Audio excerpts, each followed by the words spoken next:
ભાઈ વિજય આવ્યા છે કોઈ માણસને લઈને, અને એ માણસ તમને મળવા માંગે છે. તો લેતો હોય એને મારી જોડે.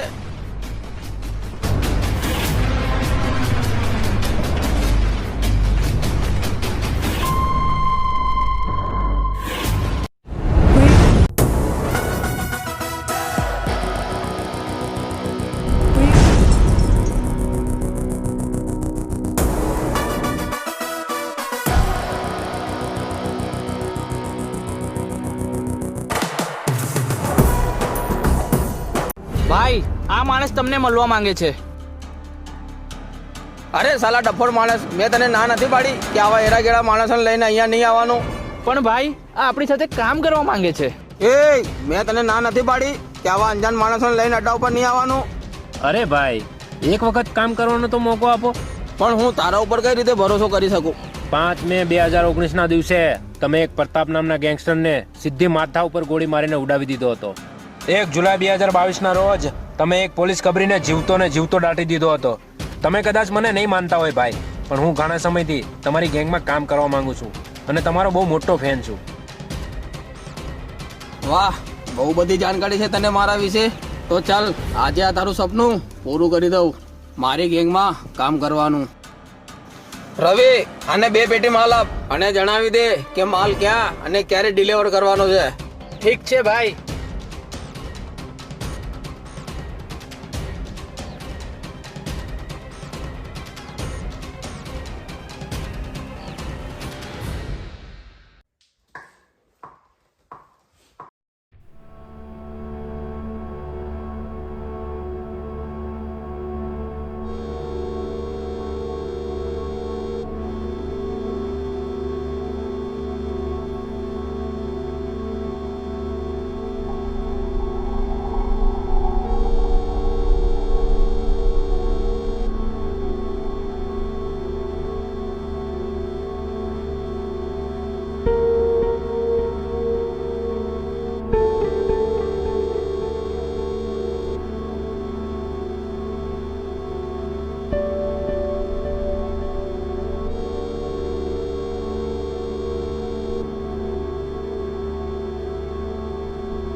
બોલો સર, કેમ તમે મને આજે આટલો બધો જલ્દી બોલાવ્યો? તને વહેલો બોલાવવાનું એક જ કારણ હતું કે તારે આ શહેર અને આ રાજ્યના ડ્રગ્સ ડીલર અને કુખ્યાત ગુંડો એવા રાહુલની ઇન્ફોર્મેશન કાઢવાની છે. સર, આ તમે કેવી વાત કરી રહ્યા છો? તમારે મને મારવાનો ઈરાદો છે કે શું? કેમ, ડર લાગે છે? સર, આવા કુખ્યાત ગુંડાથી કોણ ના બીવે? પણ કંઈ વાંધો નહીં, હું મારી ફરજ બજાવીશ કે પછી ભલે ને મારો જીવ જાય. પણ સર, તમને ખબર છે રાહુલ આટલો મોટો ડ્રગ્સ ડીલર છે, આટલો મોટો ખતરનાક ગુંડો છે, તો પણ તમે મને એની ઇન્ફોર્મેશન કાઢવા એકલો મોકલી રહ્યા છો? હું તને એકલો નથી મોકલી રહ્યો, પણ તારી સાથે એક પોલીસ ઇન્સ્પેક્ટરને મોકલી રહ્યો છું, જે નોર્મલ પોલીસ વાળાઓથી 2 કદમ આગળ ચાલે છે. એનો કામ કરવાનો તરીકો, એની સ્ટાઇલ બધું જ અલગ છે.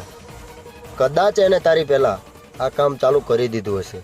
પણ સર, હું એને ઓળખીશ કેવી રીતે? એનો કોઈ ફોટો હોય તો મને આપો ને. ફોટો તો મારી પાસે પણ નથી, પણ હું તને કાલે એક એવું લોકેશન મોકલીશ, તું ત્યાં પહોંચી જજે, એ તને ત્યાં મળી જશે. અને મને આશા છે કે આપણી ન્યૂઝ ચેનલ માટે તું ઘણા બધા ન્યૂઝ લાવીશ અને આપણી ચેનલને નંબર 1 પર લઈ જઈશ. જરૂરથી લઈ જઈશ sir. Okay, best of luck. તારું ધ્યાન રાખજે, હું નીકળું. Okay sir.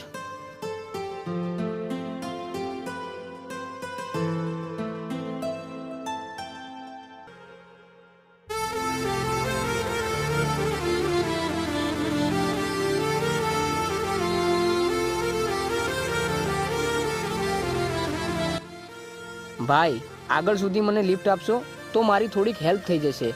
એકચ્યુઅલી અહીંયા કોઈ વાહન નથી મળતું. કઈ વાંધો નહીં, બેસી જા.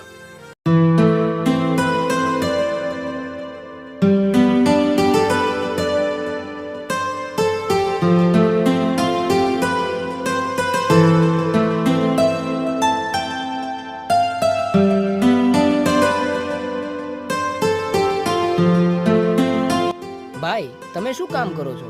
જે ઉપરવાળો કરાવે ને એ.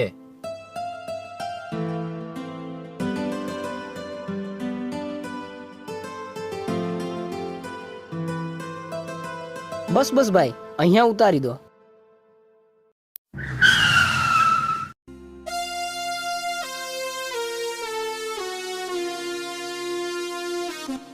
મદદ કરવા બદલ આભાર.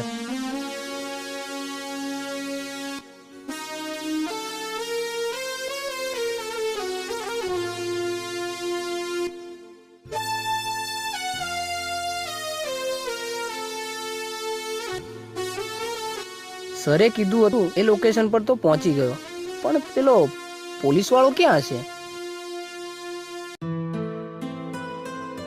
આ એ જ પોલીસ વાળો લાગે છે જેના વિશે મને સરે કીધું હતું.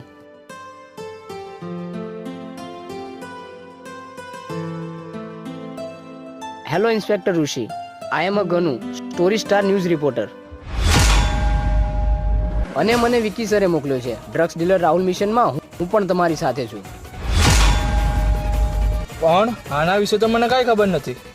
બની શકે છે કે વિકી સરે તમને જણાવ્યું નહીં હોય, કદાચ કામમાં ને કામમાં ભૂલી ગયા હશે. એક મિનિટ. હા ભાઈ. હા સર. કેમ રવિ, તું મને સર કહીને બોલાવે છે? ભાઈ શું કહું, એક પ્રોબ્લેમ થઈ ગયો છે. કેવી પ્રોબ્લેમ અને શું થયું છે કે તો ખરો. ભાઈ, એક છોકરો મારી પાસે આવ્યો છે અને એ મને ઇન્સ્પેક્ટર ઋષિ સમજી રહ્યો છે અને કહી રહ્યો છે કે ડ્રગ્સ ડીલર રાહુલ મિશનમાં હું તમારી સાથે છું. સાંભળ, એને કઈ શક ના થવા દેતો અને માલ ડિલિવરી કરીને એને મારી પાસે લઈ આવ. અને સાંભળ, એને આપણી બધી જગ્યાઓ બતાય અને એના વિશે જાણકારી આપ, એટલે ખબર તો પડે આ પોલીસ વાળાઓને અને રિપોર્ટરોને કે રાહુલ શું ચીજ છે. ઓકે ભાઈ.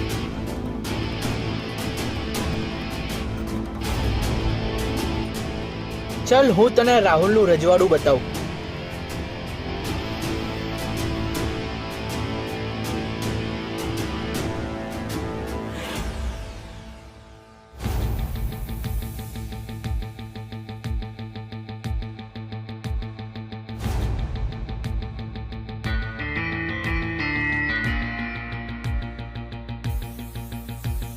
ઋષિ અમારા પહેલા પહોંચી ગયો છે એમ ને? બહુ સરસ કામ કરી રહ્યો છે. શું થયું સર? કઈ નહીં, ચલ.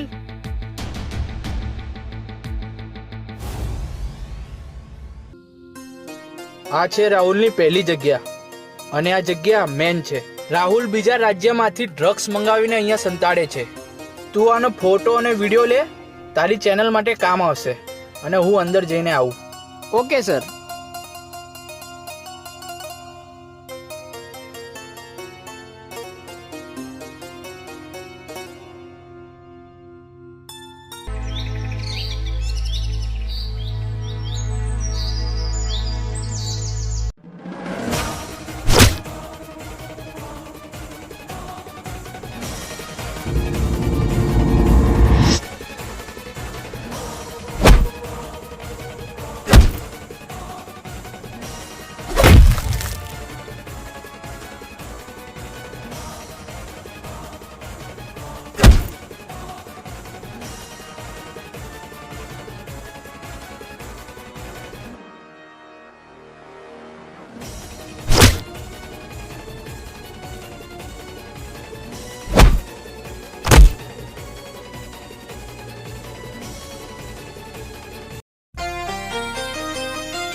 હેલો ગનુ. સર, મને બચાવી લો, નહીં તો આ લોકો મને મારી નાખશે. મને બચાવી લો, બચાવી લો.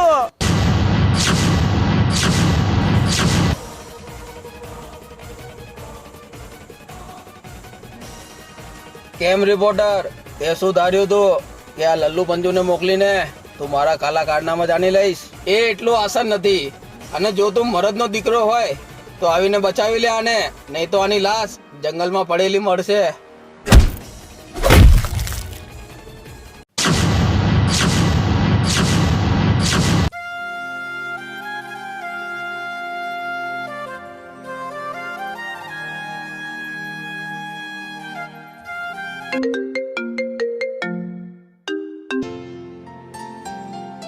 Hello. Hello, inspector Rishi Jadav. Yes speaking. હું સ્ટોરી સ્ટાર ન્યૂઝ ચેનલનો હેડ હેકર વિકી બોલું છું. મેં મિશન ડ્રગ્સ ડીલર રાહુલ માટે તમારી પાસે એક મારો રિપોર્ટર મોકલ્યો હતો, અને એ પણ કમિશનર સાહેબને કહેવાથી, પણ હજુ સુધી એ તમારી પાસે પહોંચ્યો નથી. આ કઈ રીતે શક્ય બને? 1 મિનિટ. Okay sir.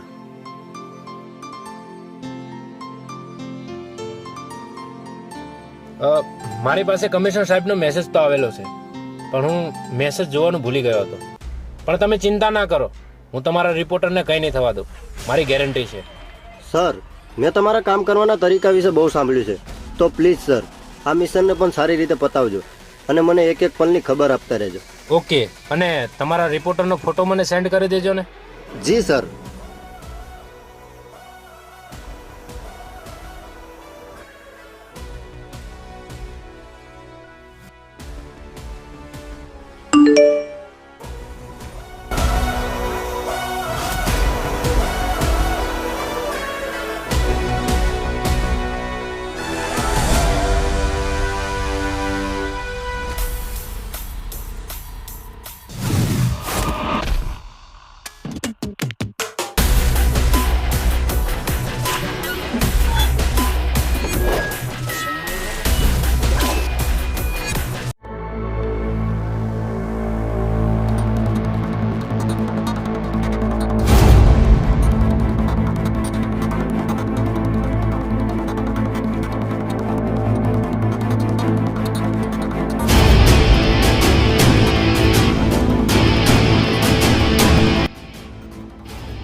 આ પણ આ લોકોની સાથે મળેલો લાગે છે. આવી ગયો તું માલ ડિલિવરી કરીને. હા ભાઈ, માલ ડિલિવરી કરીને આવ્યો.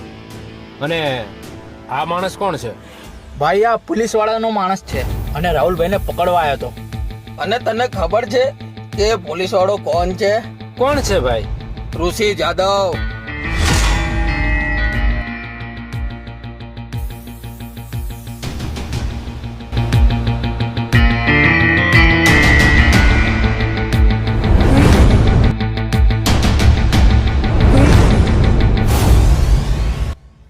અરે આ શું કરી રહ્યો છે તું?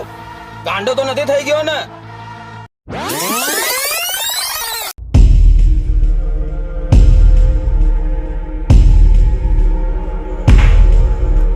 મેં તને અહીંયા એટલા માટે બોલાવ્યો છે કે હું તને એક જિંદગી જીવવાનો મોકો આપું છું.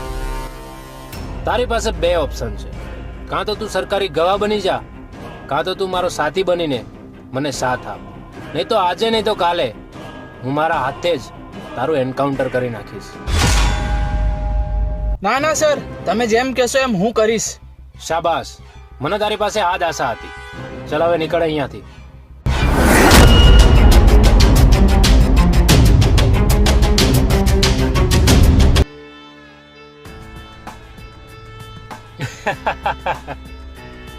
રાહુલ, આ તો તારી આખી હિસ્ટ્રી કાઢવી હતી, એટલે કે તું ક્યાંથી ડ્રગ્સ મંગાવે છે અને ક્યાં સપ્લાય કરે છે. બાકી તારા જેવા ગુંડાઓ તો અમારા પોલીસ વાળાઓના ગીચામાં પડ્યા છે.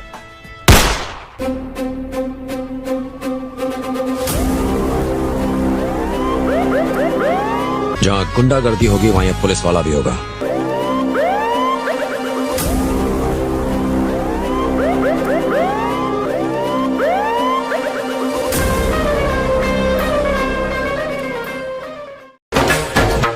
बड़े बुजुर्ग कह गए हैं पुलिस वालों की ना दोस्ती अच्छी ना दुश्मनी. तूने तो दोनों ही कर ली.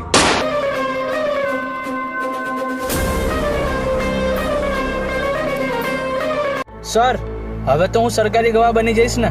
હવે તો મારી સજા ઓછી થઈ જશે ને. તમે જેમ કીધું હતું એમ જ મેં કર્યું.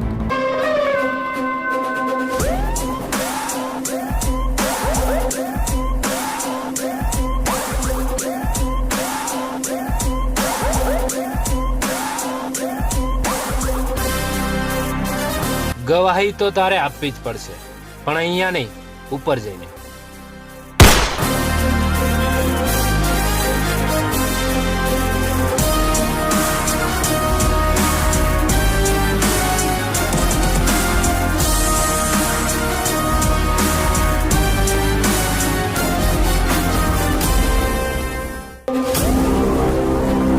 તો જોયું મિત્રો, ખોટું કામ કરશો તો એનો નતીજો ખોટો જ આવશે અને ખોટાનો અંત એક દિવસ જરૂર આવે છે. એટલે નીતિથી ચાલવું. જય માતાજી.